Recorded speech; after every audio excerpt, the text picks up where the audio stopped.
안녕하세요. 경기도에 살고 있는 30대 여자입니다. 다들 그러하듯 저 역시 이혼이란 제 인생에 절대 없을 거라 생각했습니다. 주변에 이혼한 사람이 거의 없을 뿐더러 이혼 같은 건 생각지도 못할 만큼 안목과 결정에 자신감이 있었으니까요. 하지만 속이고자 마음먹은 사람에게 당해낼 재간은 없었고 결국은 이혼까지 하게 되었습니다. 그러면 어떻게 이혼까지 하게 되었는지 지금부터 이야기해 드릴 테니 끝까지 함께 해주세요. 남편과의 첫 만남은 맞선이나 소개팅 같은 평범한 만남은 아니었어요. 처음 만나게 된 건 자주 다니던 내과에서였는데 남편은 거기서 일하던 페이 닥터였어요. 환절기엔 비염을, 겨울엔 감기, 여름엔 냉방병을 달고 살다 보니 자연스럽게 내과에 가는 일이 많았고 어느 날부터 남편에게 연락이 오더라고요. 안녕하세요. 이러면 안 되는 것 아는데 제가 정말 이렇게까지 하지 않으면 너무 후회할 것 같아서 염치 불구하고 연락드렸어요. 다름이 아니라 너무 마음에 들어서 그러는데 밖에서 따로 차라도 한잔하면 안 될까요? 갑작스럽게 이런 연락드려서 죄송합니다. 너무 마음에 들어 염치 불구하고 했다는 연락, 그 연락이 너무나도 특별하게 느껴지더라고요. 이런 연락을 받게 된 저 역시 이걸 놓치면 후회할 것 같았고요. 그렇게 남편을 밖에서 따로 보게 되었고 그 만남을 시작으로 사적으로 만나는 사이가 되었죠. 자라는 내내 부족함 없이 자란 저와는 달리 남편은 힘들게 자란 듯 하더군요. 시골에 계시는 부모님, 그런 부모님의 뒷바라지로 힘들게 된 의사. 그런 남편이 학자금 대출을 다 갚고 이제서라도 부모님께 도움이 될 수 있어 참 기쁘다며 웃어 보이던 모습이 못낼 기억에 남았죠. 집안 차이는 컸지만 남편의 그 수도분하고 성실한 모습이 참 좋았습니다. 비록 지금은 가진 것이 없어 조금 힘이 들지라도 언젠가는 저 성실함으로 누구보다 앞선 생활을 할 수 있을 거란 확신이 있기도 했죠. 아니, 앞설 필요도 없이 저렇게만 살아준다면 제자리 걸음을 하더라도 한평생 믿고 살아도 되겠다 싶었어요. 이런 남편에 대한 확신에 결혼까지 마음먹게 되었고 제가 결혼 이야기를 꺼내자 남편은 처음엔 꺼려하더라고요. 이유는 집안 차이 때문이었어요. 아무래도 난 결혼은 시기상조인 것 같아. 어? 왜? 우리 나이도 있고 1년 넘게 만났으면 연애도 적당히 한 것 같은데 왜 시기상조라고 생각해? 잘 알잖아, 우리 집. 자기 집이랑 차이 크게 나는 거. 거기에다 나 아직 결혼할 준비도 안 돼 있어. 아니, 안 된 거 정도가 아니라 아예 아무것도 없어. 나는 이런데 자기는 뭐든 다 완벽하게 준비되어 있잖아.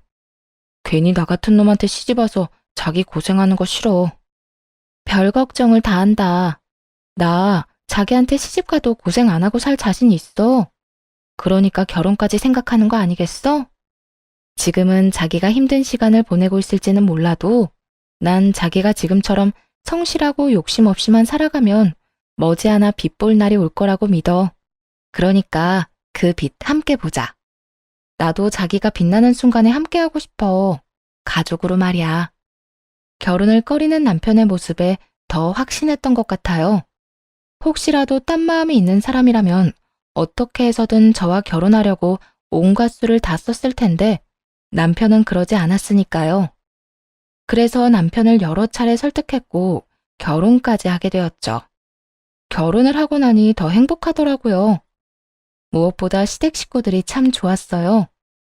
시부모님들은 말 그대로 사람 좋다는 말이 절로 나오는 사람들이었는데 특히 시모는 싫은 소리 한 번 하지 못하는 사람이었고 저만 보면 우리 딸이라고 하며 챙겨주기 바빴습니다.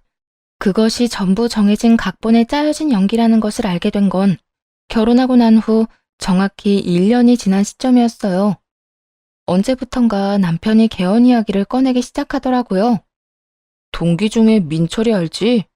걔도 개원을 했다네. 그래서 하는 말인데 나도 이번엔 하고 싶어. 나도 당신 심정 이해하지. 그런데 여보, 우리 아직 개원은 무리야. 대출도 많이 받아야 할 테고 그러면 생활이 얼마나 부담스럽겠어. 그렇게까지 무리하면서 개헌하는 거 나는 반대야. 평소엔 이렇게 반대를 하면 남편도 제 뜻을 따라주곤 했는데 이날따라 언성까지 높이며 어린애처럼 막무가내로 우기기 시작하더라고요. 말 꺼낼 때마다 안 된다, 반대다. 그럼 나는 언제 개헌할 수 있는데? 다들 빚내서 개헌해. 당신 말대로 개헌하는데 돈이 적게 드는 것도 아니고 어떻게 가진 돈으로만 할 수가 있겠어? 그 정도는 다 감수하고 하는 거라고. 남들이 다 그렇게 한다고 우리까지 그렇게 해야 해? 지금 다니는 병원, 원장님도 괜찮고 회의도 괜찮다며. 그런 병원에서 좀 더 배우고 좀 더 일하다가 나와서 개원해도 충분하잖아. 다른 때는 안 그러더니 왜 이렇게 개원을 못해서 안달이야? 안달? 당신은 무슨 말을 그렇게 해? 그리고 나랑 친했던 동기들은 다 개원해서 떵떵거리면서 사는데 내가 마음이 안 조급하겠어? 이런 내 마음 당신이라도 좀 이해해주고 내가 힘들게 말 꺼내면 그래, 해보자고 좀 해주면 안 돼? 나도 그렇게 하고 싶지. 그런데 현실이 그렇게 호락호락하진 않은 거 잘 알잖아. 병원도 어떻게 보면 자영업인데 내가 가게 꾸리면서 힘들어하는 거 옆에서 다 봐놓고 꼭 지금 개원이 하고 싶어? 조금 더 금전적으로 여유가 있을 때 해야 당신도 마음에 여유가 있고 심적으로 여유가 있어야 환자들 돌볼 때 더 좋을 거 아니야. 무리해서 개원하면 마음은 조급한데 환자가 눈에 들어오겠냐고. 아, 됐어. 당신이랑 무슨 말을 해? 당신 진짜 실망이야. 난 어쨌든지 간에 이번엔 개원하고야 말 테니까 그런 줄 알아. 마음대로 해. 난 분명 안 된다고 했고 당신 개원하는데 절대 도와줄 생각도 없으니까. 정하고 싶으면 당신 힘으로 혼자서 해결해봐. 결국 남편과는 크게 싸우게 되었고 개원 문제는 속 시원하게 해결되지도 않은 채 대화를 마무리하게 되었어요. 내심 이렇게 말하기는 했지만 걱정은 되더라고요. 홧김에 사고를 치면 어쩌나 하는 걱정 말이에요. 이런저런 걱정과 우려의 한숨만 깊어지던 어느 날, 엄마에게서 전화가 왔어요. 남편이 집으로 찾아왔었다고요. 정서방, 어제 집에 왔다 갔어. 정서방이? 나한테는 그런 말 안 했는데? 왜 갔대? 요즘 정서방 개원하고 싶어 한다며? 찾아와서 좀 도와달라고 하더라. 좋은 병원 자리가 있는데 놓치고 싶지 않다고 한 번만 좀 도와달라고. 남편은 대출받아 개원하자니 그 금액이 부담스러웠는지 저희 부모님을 찾아가 돈을 부탁한 것이었어요. 엄마의 말을 듣는데 제가 다 부끄러워지며 화가 나더라고요. 아무리 개원이 하고 싶다고 해도 어떻게 저희 부모님을 찾아가서 저런 부탁을 할 수가 있는 건지 이해가 되지 않았어요. 정말 개헌을 하지 못해 미쳐버린 것이 분명해 보이더군요. 그래서 아빠랑 엄마는 뭐라고 했는데? 설마 해준다고 한 건 아니지? 조금 생각해보자고 하고 보냈어. 그런데 정서방 진짜 개헌이 하고 싶긴 한가 보더라. 무릎까지 꿇고 앉아서 한참 설명하고 부탁하고 갔어. 그건 간절한 게 아니라 제정신이 아닌 거지. 거기가 어디라고 찾아가서 돈을 내놓으래? 내가 그렇게 안 된다고 했는데. 어쨌든 엄마, 절대 안 돼. 해주지 마. 엄마와 전화를 끊고 난 후 얼마나 화가 났는지 아무 생각도 나지 않았어요. 그저 남편이 오기만을 기다리고 또 기다렸죠. 그리고 기다리던 남편이 집으로 돌아온 순간 남편을 향해 고함을 질러버렸네요. 당신 진짜 제정신이야?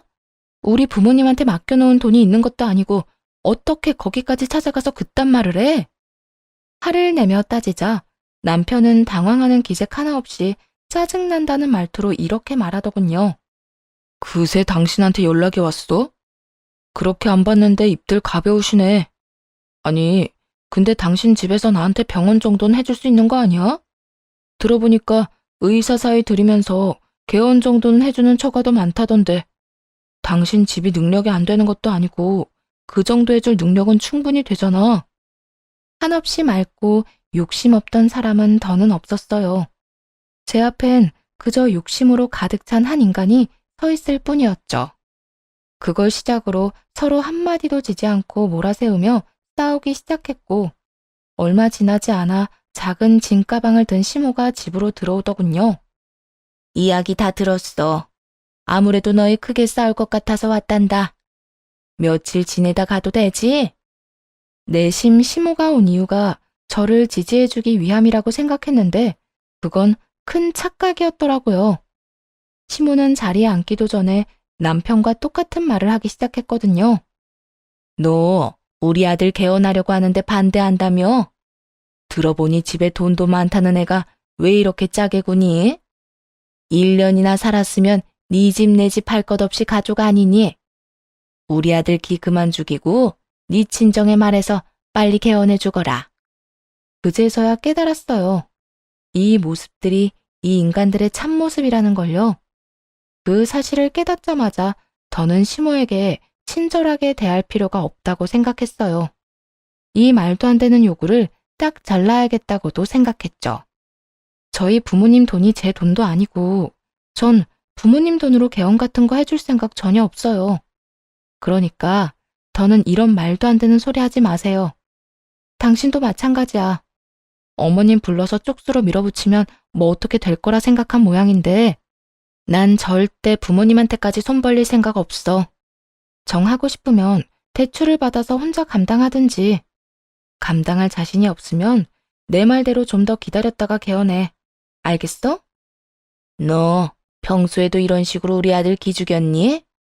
어떻게 시어머니가 코앞에 앉아 있는데 남편한테 감히 그런 식으로 말할 수가 있어? 내가 평소에 예쁘다 예쁘다 해주니까 눈에 뵈는 게 없어? 어디서 돈 좀 있다고 내 귀한 의사 아들 기를 죽여? 반말 말고 당장 개원이나 해줘. 전 분명 못한다고 했어요. 당신 내 앞에서 부모님 이야기 한 번만 더 꺼내봐.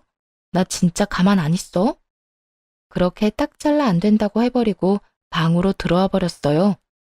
차라리 그때 딱 자르고 이혼을 했어야 했는데 그놈의 사랑이 뭔지 그 꼴을 보면서도 마음속 깊이 남편을 사랑하는 마음만큼은 버려지지 않더라고요. 그리고 그 개원 요구도 다 한때라고 생각하며 버티면 이 순간도 지나가겠지 하고 생각했던 것 같아요. 하지만 이런 제 생각과는 달리 남편과 시모의 병원에 대한 닥달은 끊이지 않고 계속되더군요. 그리고 결국엔 부모님께서 도움을 주셨단 이야기가 들려왔어요.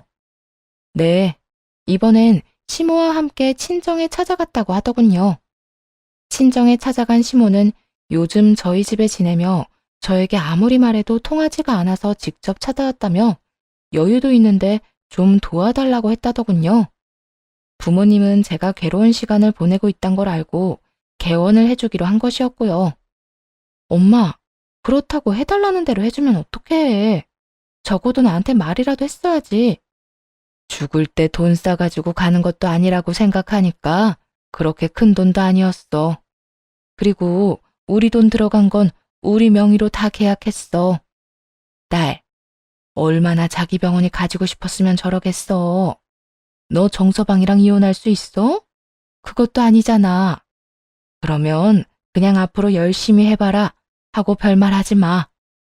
우리도 처음엔 사돈까지 끌고 와서 그러는 꼴이 괘씸해서 해주기 싫었는데 생각해보니까 너만 괴롭힘 당하는 것도 싫고 정서방도 다 너랑 잘 먹고 잘 살고 싶어서 저러는 건데 무심한 건가 싶기도 했어. 그러니까 너도 너무 나무라지 마. 화가 정말 머리끝까지 났지만 이미 병원 오픈은 진행되고 있었고 이제는 어쩔 도리가 없었습니다. 엄마 말대로 이왕 이렇게 된 거 잘해보라는 말을 해줄 뿐이었죠. 아, 이왕 이렇게 된 거 잘해봐. 열심히. 여보, 고마워. 난 당신이 끝까지 화만 낼 줄 알았는데. 톡은 부글부글 끓고 있거든. 그런데 벌써 사고는 다치고 돈은 돈대로 다 썼는데 이제 와서 화내봤자 뭐해. 서로 속만 상하지. 우리 진짜 열심히 행복하게 살자. 그게 부모님께 보답하는 길이야. 알겠지? 응, 나 진짜 열심히 해서 당신 행복하게 해줄게. 당신 웃고만 살게 해줄 거야. 아가, 고맙구나 고마워. 네 덕에 우리 아들이 원장님 소리를 다 듣겠어. 내가 이 은혜 잊지 않으마. 저를 끌어안고 좋아하는 남편과 다시 제가 알던 천사 같은 모습으로 돌아온 시모. 두 사람은 다시 원래 알던 익숙한 모습으로 돌아왔지만 제 마음은 그렇지 않더라고요. 처음으로 돌아가기엔 이미 너무 많은 것을 깨달은 것이었어요. 하지만 그렇다고 이혼까지 생각한 건 아니었어요. 그냥 조금 복잡한 심경에 가까웠어요. 이건 아니다 싶으면서도 그래도 평소대로 돌아와서 다행이다. 이 두 가지 마음이 머릿속에서 때로, 아니 자주 충돌을 일으키곤 했습니다. 그렇게 2년이 지났어요. 병원은 자리 잡았고 혼란스럽고 미웠던 감정은 많이 사라진 후였어요. 남편과는 다시 사이가 좋아졌고 그 어느 때보다 화목한 나날들을 보내고 있었어요. 여보, 이번 주 주말에 시간 돼? 이번에 주말 알바 새로 뽑아서 시간 괜찮아. 왜? 우리 여행이나 가자고. 1박 2일. 생각해보니까 우리 결혼하고 제대로 된 여행도 못 다니고 너무 바쁘게만 살았던 것 같아서. 당신은 가게 꾸리느라 바쁘고 나는 병원 자리 잡느라 바빴고 너무 정신없게 일만 하면서 산 것 같아서 여행이라도 좀 갔으면 해. 가서 좀 쉬다 오자. 그래, 알겠어. 이렇듯 먼저 여행 계획까지 다 짜서 저를 데리고 다니기도 했고 부모님을 모시고 다니며 맛있는 음식을 대접하기도 하더군요. 당시 전 작은 가게를 하고 있었는데 남편 병원이 일찍 끝나는 날이면 가게로 찾아와 함께 문을 닫아주기도 했고요. 요즘 같은 날만 계속되면 여한이 없을 거라 생각했는데 사건은 꼭 그럴 때 일어나더군요. 행복만이 가득한 나날 중 시모가 또다시 작은 짐을 싸서 집으로 왔으니까요. 작은 짐과 시모의 조합에 저도 모르게 긴장이 되었어요. 이번엔 또 무슨 일 때문에 왔나 하는 마음에서요. 처음 하루는 그냥 정말 저희가 보고 싶어서 온 사람처럼 굴더군요. 함께 웃으며 밥도 먹고 제가 뒷정리를 할 동안에 시모는 빨래도 정리해주고요. 그리곤 제 손을 잡으며 우리 딸 타령을 하는 것도 잊지 않았어요. 그런데 이튿날부터 그 본색을 드러내기 시작하더군요. 아가, 이제 우리 아들 병원도 어느 정도 자리 잡았고 환자들도 넘쳐난다고 하던데 너도 들었지? 네, 남편이 워낙 노력하니까 다들 그걸 알아주나 봐요. 그래서 말인데 슬슬 병원 확장 좀 해야 하지 않겠니? 이건 또 무슨 소리인가 싶더라고요. 이제 겨우 자리를 잡았는데 갑자기 확장이라뇨?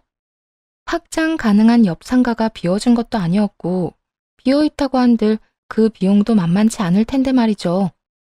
이제 좀 괜찮다 싶은 것이지 돈을 꽤 모은 것도 아니었던 터라 시모의 제안은 더욱더 황당함 그 자체였네요. 어머님, 이제 막 자리 잡았는데 확장은 무슨 확장이에요. 확장하려면 더 큰 곳이 필요하다는 뜻인데 그러면 병원으로 옮겨야 한다고요. 요즘 사람들 아무리 진료만 잘 보면 찾아온다고 하지만 지금은 아니에요. 또 시작이니? 네? 또 무조건 안 된다고 하는 그 병 시작이냐고. 넌 내 아들이 하려는 건 무조건 안 된다고 말부터 하고 보더라. 개원하려고 했던 것도 봐라. 내 아들 뜻대로 개원하고 나니까 얼마나 좋니? 환자도 많고 내 아들 기도 살고. 이번에도 그래. 이렇게 자리 잡고 환자 많을 때 이전을 하더라도 확 넓혀줘야 사람들이 와 하면서 더 찾아오는 거라고. 페이닥터도 들여서 환자 많이 받으면 우리 아들만 좋니? 너도 좋은 일이잖니? 시모는 가장 중요한 비용 문제는 생각지도 않고 헛된 꿈에 젖어 있더라고요. 남편은 뭐 하고 있었냐고요? 말하면 입 아프지 않겠어요? 당연히 시모 말이 다 맞다고 맞장구나 치고 있었습니다. 엄마 말이 다 맞아, 여보. 요즘엔 대기가 기니까 그냥 돌아가는 환자들도 있다니까. 진료실은 하나인데 다른 의사를 들일 수도 없고 이럴 때 이전 확장 딱 해주면 환자가 얼마나 많았으면 병원을 옮겨가면서까지 확장을 하나. 다들 이렇게 생각할 거라고. 여보, 지금 병원 자리 좋다며. 주변에 내과도 없고 아파트 단지도 많아서 딱이라고 우겨서 개원한 병원이 거기야. 그런데 다른 곳으로 옮기면 그만큼 환자가 있을 것 같아? 당신이 나가고 나면 그 자리에 다른 병원이 들어오겠지. 그러면 사람들이 그 병원으로 가지 당신 병원까지 찾아올 것 같아? 굳이? 나는 절대 아니라고 보는데. 괜히 무리해서 옮겨서 피 보지 말고 지금 잘 되는 데서 해, 그냥. 당신은 다른 건 다 괜찮은데 이럴 때 보면 꼭 나 잘 되는 거 싫어서 방해하는 사람 같아. 내가 병원 열면서 잘 되고 당신한테 소홀했어? 아니잖아. 더 당신한테 잘하고 우리 관계 더 좋아졌잖아. 이번에도 그래. 병원 옮겨서 나도 더 여유로워지고 당신하고 더 행복하게 살고 싶어서 이러는 건데 당신은 왜 안 된다고만 해? 그럴만 하니까 안 된다고 하는 거야. 그리고 비용 문제는 어떻게 할 건데? 더 넓은 데로 옮겨갈 만큼 돈은 있어? 아니, 애초에 지금 병원도 당신 명의 아닌 건 알고 있지? 지금도 이런 상황인데 어떻게 옮기겠단 거야? 그거야, 당연히 당신 집에서 도와줘야지. 한 번이 어렵지. 이번엔 장인어른 장모님도 쉽게 도와주실걸? 2년 전과 하나도 달라지지 않은 상황. 정말이지 지긋지긋하더라고요. 더는 말해봤자 통하지 않는다는 걸 과거 일을 통해 깨우쳤기에 절대 안 된다는 말을 남기고 방으로 들어가 버렸네요. 그리고 다음 날부터 친정에 가서 시간을 보내기 시작했죠. 두 사람의 패턴이라면 이제 친정으로 찾아와 난동을 부릴 타이밍이었으니까요. 이틀 뒤 예상대로 심오한 남편은 친정으로 찾아왔고 전 방에 숨어 두 사람이 도대체 뭐라고 하나 엿듣고 있었어요. 두 사람은 제가 다 듣고 있다는 건 꿈에도 모른 채 이야기를 꺼내기 시작했죠. 사돈, 또 이런 일로 찾아뵙게 돼서 죄송합니다만 이번엔 병원 이전 확장을 좀 해주셨으면 합니다. 네? 지금 병원 자리 좋다고 들었는데 갑자기 무슨 이전입니까? 그게 병원이 너무 좁고 저희 아들 혼자 그 많은 환자를 보려니 한계가 있다고 하더군요. 그래서 이참에 넓은 곳으로 옮기면서 의사 한 명 더 고용하면 좋을 것 같아서요. 저번에도 도움 주셔서 제 며느리가 아주 행복하게 잘 지내고 있어요. 이번에도 도움을 주시면 다른 누구보다 제 며느리가 참 행복할 것 같은데요. 아니 사돈, 해도 정말 너무하시네요. 저희가 무슨 은행도 아니고 이미 크게 도와드렸는데 또 도와달라니. 이건 너무 도둑놈 심보 아닙니까? 저희도 이제 그만한 돈 없습니다. 그리고 저번에 오셨을 때 뭐라고 하셨어요? 처음이자 마지막이라고 하지 않으셨나요? 그런데 지금 와서 뭐요? 내 딸 행복이란 말을 들먹이고 싶어요. 저흰 이제 도와줄 돈도 마음도 없으니 그냥 돌아가세요. 사돈이야말로 너무하시네요. 돈이 없는 집안이야 그렇다 치지만 돈이 없는 집안이 아니지 않습니까? 그런 집에서 돈 좀 더 마련하는 게 힘든 일도 아닐 텐데 어찌 이렇게 무자르듯 딱 잘라 안 된다고 하세요? 정 없으면 이 집이라도 담보대출 받아서 도와주시면 되시잖아요. 다른 것도 다 화가 났지만 부모님이 한평생 사신 집을 거들먹거리는 시모의 말을 듣는데 더는 참을 수가 없더라고요. 바로 문을 열고 나가 고함을 질렀어요. 그만하세요. 이 집이 어머님 집이에요? 아니면 이 집 살 때 돈 한 푼 보탠 적 있어요? 어디 감히 함부로 이 집을 입에 올려요? 감히? 너야말로 감히 이 시어미한테 말버릇이 그게 뭐니? 그리고 너 언제부터 거기 있었니? 설마 우리 올까봐 여기서 기다리고 있었니? 이렇게 파투 내려고? 네, 분명 여기 와서 이럴 것 같아서 계속 기다리고 있었어요. 그런데 정말 왔네요? 설마 했는데 진짜 오는 거 보고 얼마나 황당했는데요. 제가 이 자리에서 확실하게 말할게요. 더는 저희 부모님 주머니에서 돈 나오는 일 없어요. 그러니까 그런 줄 알고 돌아가세요. 당신 얼른 어머님 모시고 가. 가서 어머님 짐 가지고 집에 데려다 주고 와. 단호한 저의 태도에 이번엔 남편이 나서더군요. 여보, 그러지 말고 한 번만 더 도와줘. 응? 당신이 허락하면 장인어른 장모님도 도와주실 거 아니야. 내 말 못 들었어? 안 된다고 했지? 왜 안 되는데? 나 정말 잘할 자신 있다니까. 안 되는 이유는 충분히 많이 설명했어. 더는 말할 힘도 없으니까 잘 떠올려 봐. 한 번만 더 여기 찾아와서 이상한 말 하잖아? 그러면 나 당신이랑 이혼할 거니까 그런 줄 알아. 여보. 그래. 내가 당신 여보라고. 그 여보 소리 계속하고 싶으면 그 헛된 꿈 버려. 어머님 데리고 나가라는 말 못 들었어? 당장 나가. 그렇게 이혼까지 입에 올리며 남편에게 당장 나가라고 했고, 남편은 그제야 제 화를 체감했는지 허겁지겁 시모를 데리고 나가더군요. 두 사람이 나가고 난 후 부모님께 얼마나 죄송한지 눈물이 다 나더라고요. 이런 꼴이나 보이려고 그 큰 도움을 받은 것이 아니었는데 하는 생각에 말이에요. 아빠, 엄마, 미안해. 내가 진짜 면목이 없다. 잘 사는 모습 보여줘도 모자랄 판국에 매번 이런 모습이나 보이고. 딸, 우리는 괜찮아. 우리는 도리어 네가 속 시원하게 할 말 다 하고 사는 것 같아서 안심되던데. 한편으론 통쾌하기도 하고 말이야. 그래, 엄마 말이 맞다. 사돈 성격이 보통이 아니어서 네가 기죽어 살면 어쩌나 했는데 그건 아닌 것 같아서 다행이다. 우리 걱정은 하지 말고 너 하고 싶은 대로 하고 살아. 그렇게 말해줘서 감사해요. 그런데 아빠, 엄마, 이번엔 절대 도와주면 안 돼. 아니, 앞으론 문도 열어주지 마. 알겠지? 나 이혼하는 한이 있어도 더는 이런 식으로 안 살 거야. 그래, 알겠어. 우린 네가 뭘 어떻게 한다고 해도 네 편이니까 네가 하라는 대로 할게. 걱정하지 마. 그렇게 두 분의 다짐을 받아내고 집으로 돌아갔더니 시모도 시모의 짐도 없더라고요. 물론 남편도 없었어요. 조용한 집에서 혼자 참 많은 생각을 했던 것 같아요. 그중 가장 큰 생각은 아직까지 내가 남편을 사랑하나였어요. 오랜 시간 생각해보니 더는 사랑이란 감정은 남아있지 않는 듯 했고요. 이혼할 준비가 드디어 된 것이었죠. 그렇게 마음속으로 이혼에 대한 충분한 생각을 하고 있는 동안 두 사람이 지나치게 조용하더라고요. 아무리 이혼으로 입막음을 했다고 한들 여태 경험해본 바론 원하는 걸 얻을 때까지 난리를 피워야 하는데 두 사람은 조용해도 너무 조용했어요.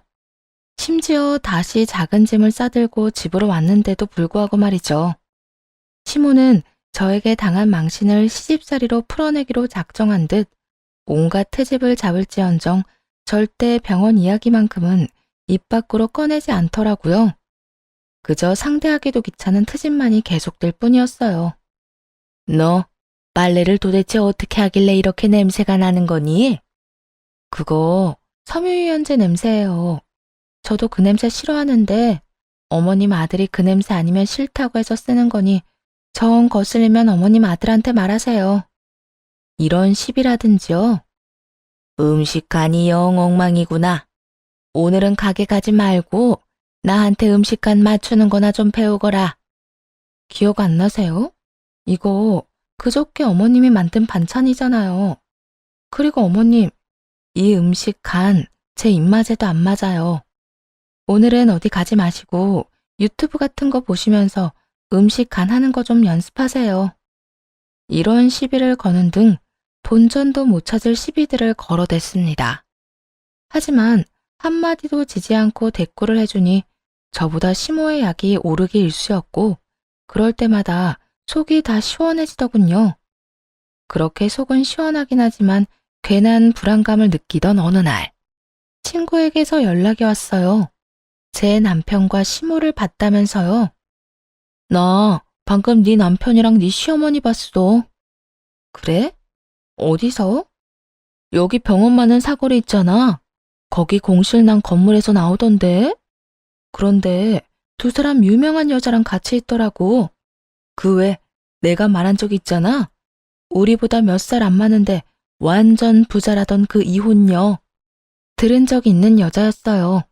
몇 해 전 이혼한 여자로 위자료로 받은 돈도 있긴 하지만 워낙 친정도 잘 살고 투자 감각도 남달라서 갖고 있는 건물이 한두 채가 아니라고 친구가 말했던 여자거든요.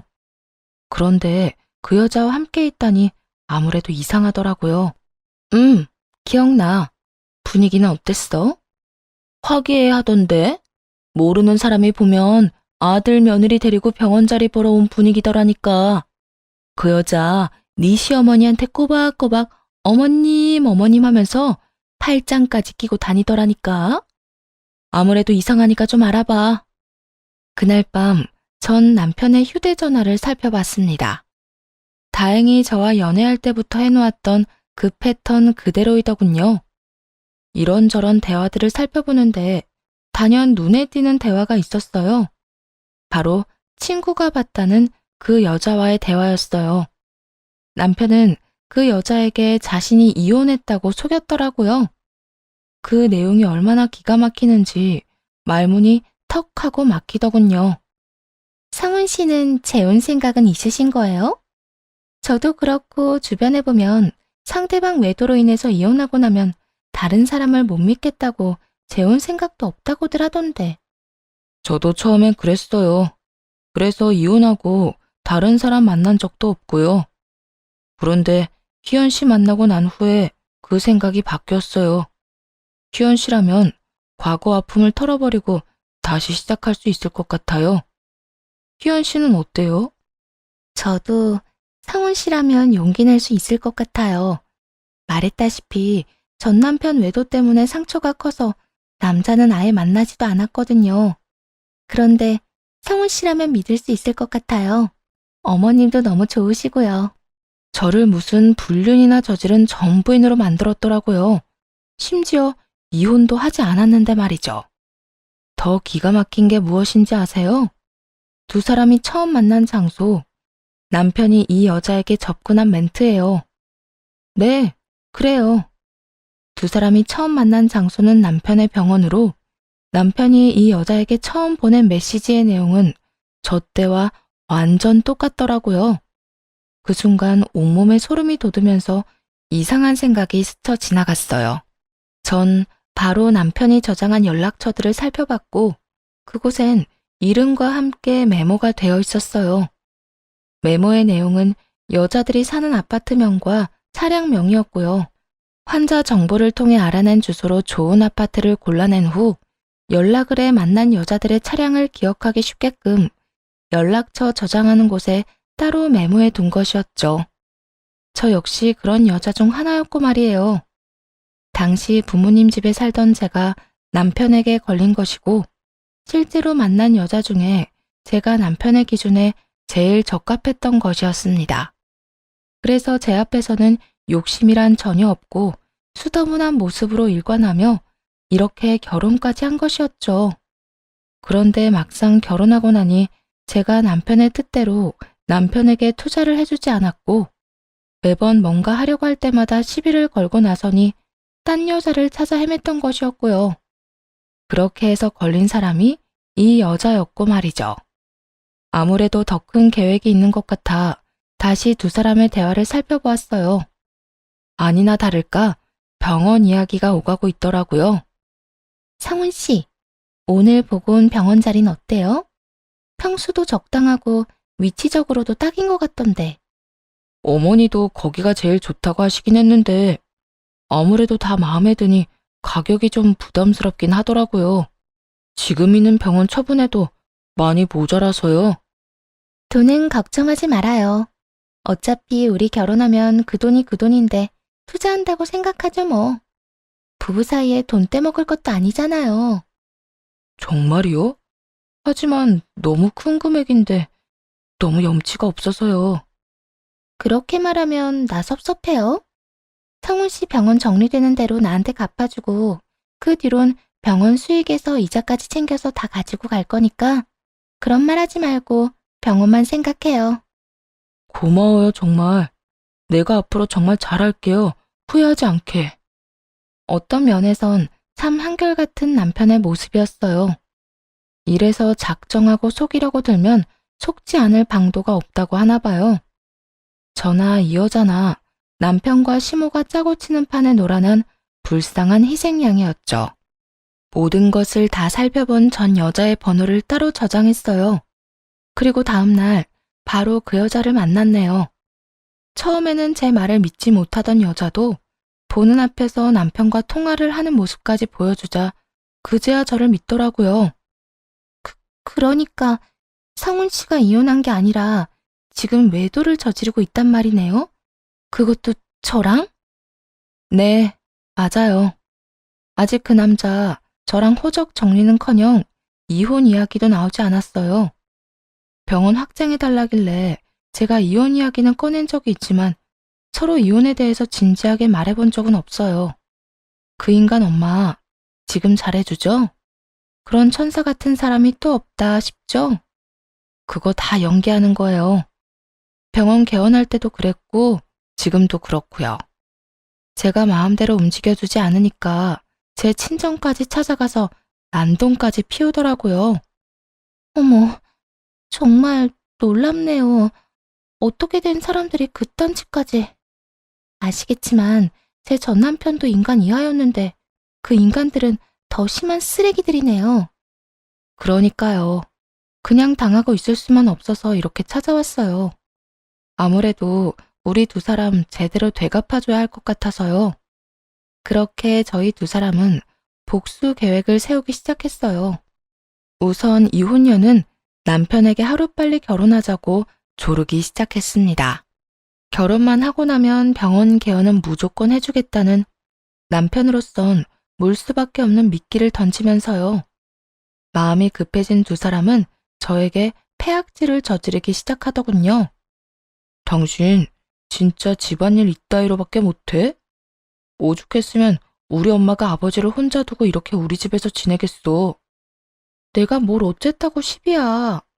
어머님이 집에 안 가고 우리 집에 이러고 있는 것도 내 탓이라고 하는 건 나 너무 억울한데? 난 단 한 번도 어머님 가지 말라고 붙잡은 적 없어. 어머님이 좋다고 저러고 있는 걸 나보고 어쩌라는 거야? 당신이 집안 꼴을 이따위로 만들잖아.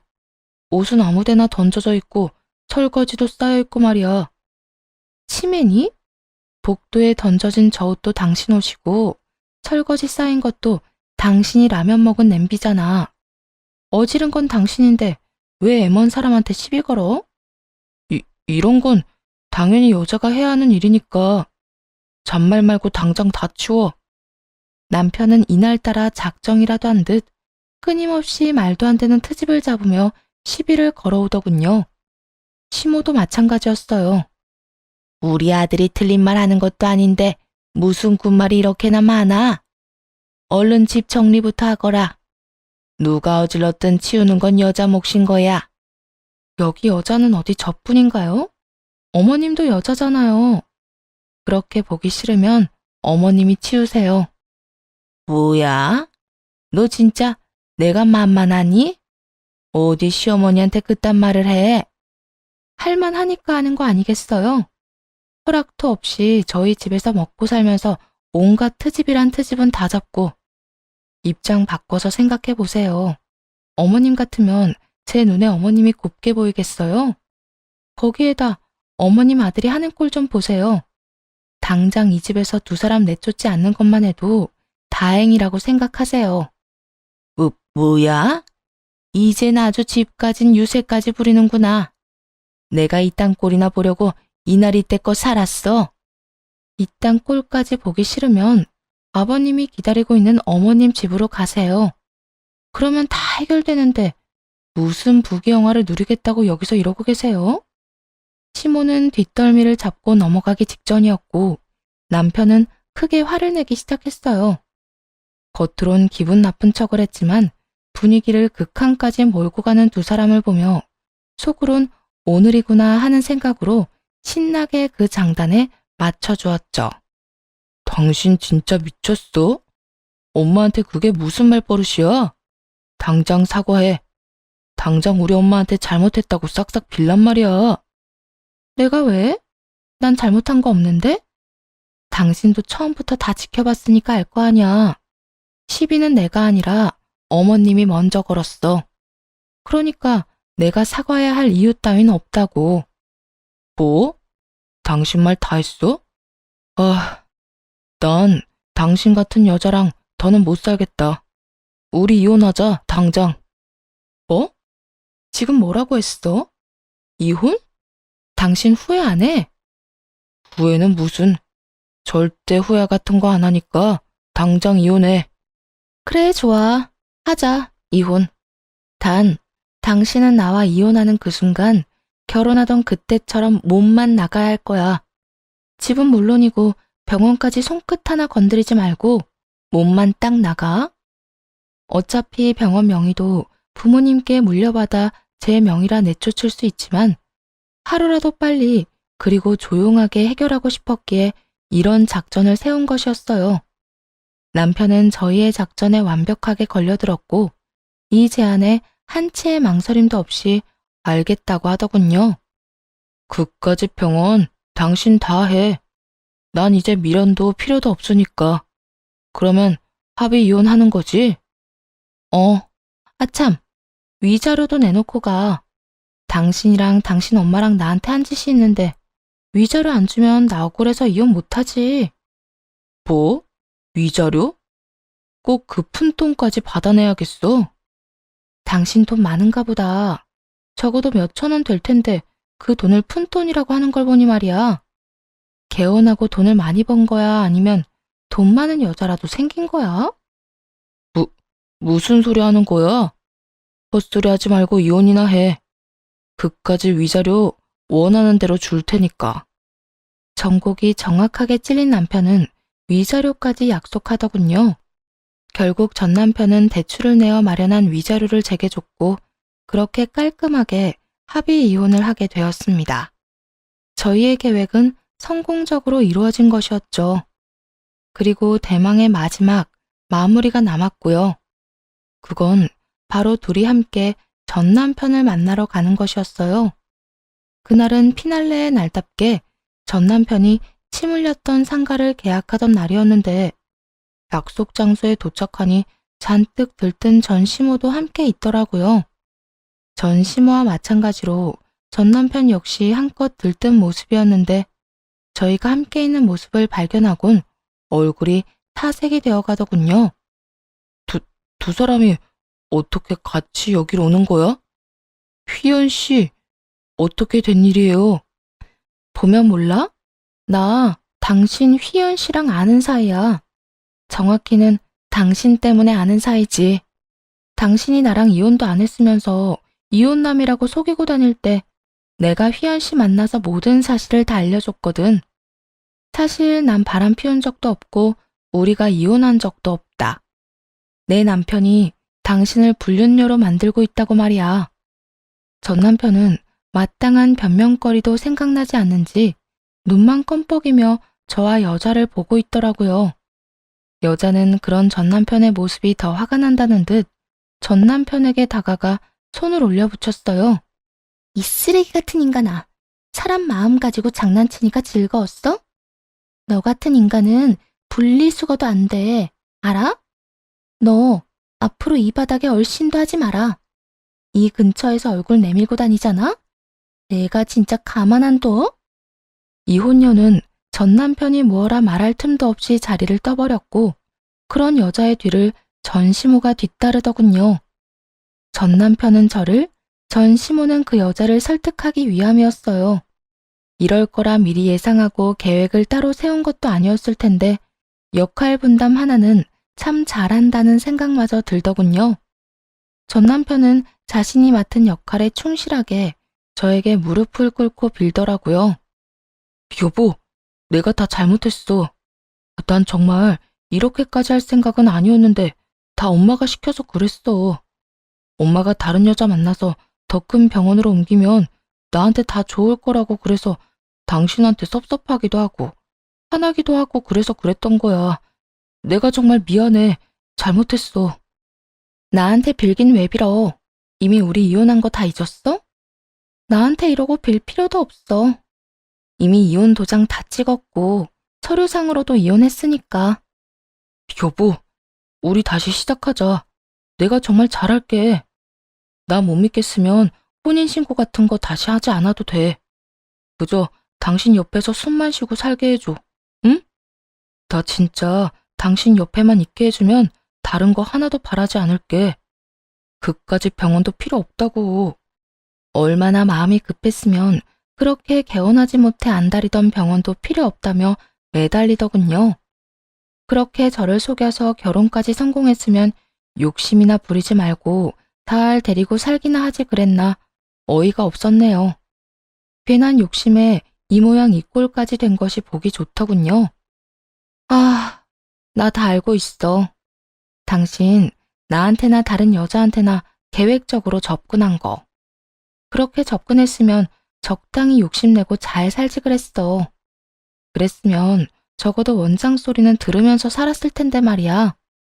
여보, 내가 진짜 잘못했어. 당신 말대로 나 계획적으로 접근했던 것도 맞고 과한 욕심 부린 것도 인정할게. 앞으로는 절대로 안 그래. 당신이 하라는 대로 하고 살 테니까 제발 나 좀 용서해주라. 용서? 내가 당신이 이렇게 빈다고 용서 같은 걸 할 거였으면 애초에 이런 일까지 벌이진 않았어. 난 당신 절대로 용서할 생각 없고 두 번 다시 당신 보고 싶지도 않아. 그러니까 구질구질하게 이러지 말고 앞으로 어떻게 살지 그 계획이나 세워. 또 다른 여자 속일 생각은 하지도 말고 말이야. 전 남편은 제 앞에서 눈물까지 흘리며 매달렸지만 그런 전 남편을 뿌리치고 나와버렸어요. 밖으로 나오니 그 어미의 그 아들이라고 시모도 그 여자 앞에 무릎을 꿇고 빌고 있더라고요. 기현아, 그러지 말고 다시 한 번만 생각해 주려무나.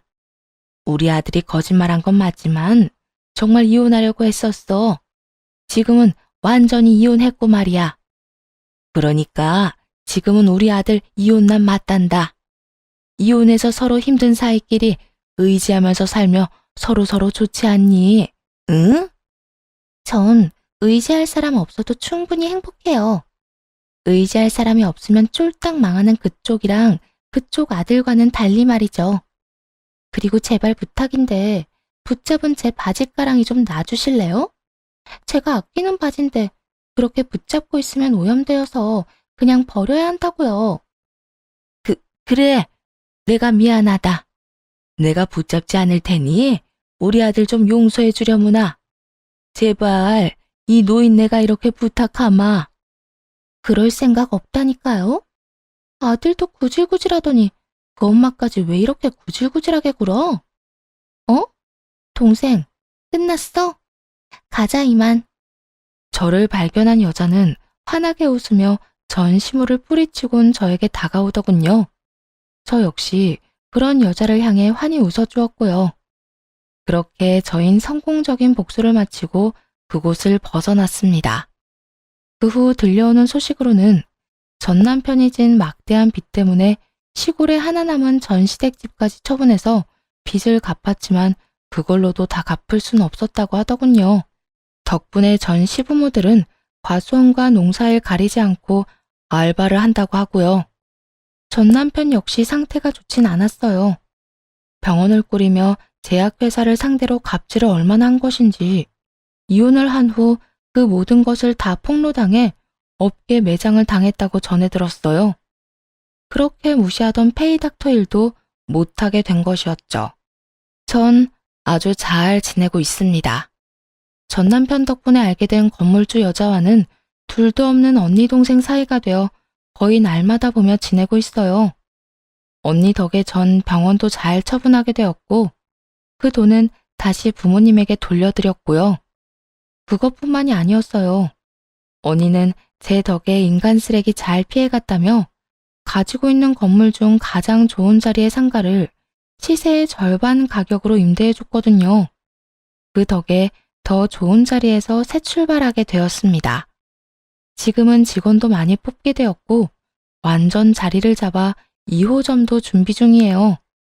2호점도 언니의 상가에서 열게 될 것 같은데 그땐 무슨 수를 써서라도 시세보다 높은 가격에 들어가려고요. 들어보면 아시다시피 한동안은 일에만 집중하고 싶어 그렇게 살고 있는 중이에요. 고단하긴 하지만 하루가 끝나는 밤이 되면 오늘 하루도 참 열심히 행복하게 살았단 생각이 들며 그 생각에서 오는 만족감이 꽤 높은 편이거든요. 이렇게 제 이야기도 끝이 났네요. 긴 이야기 들어주신 모든 분 행복하세요.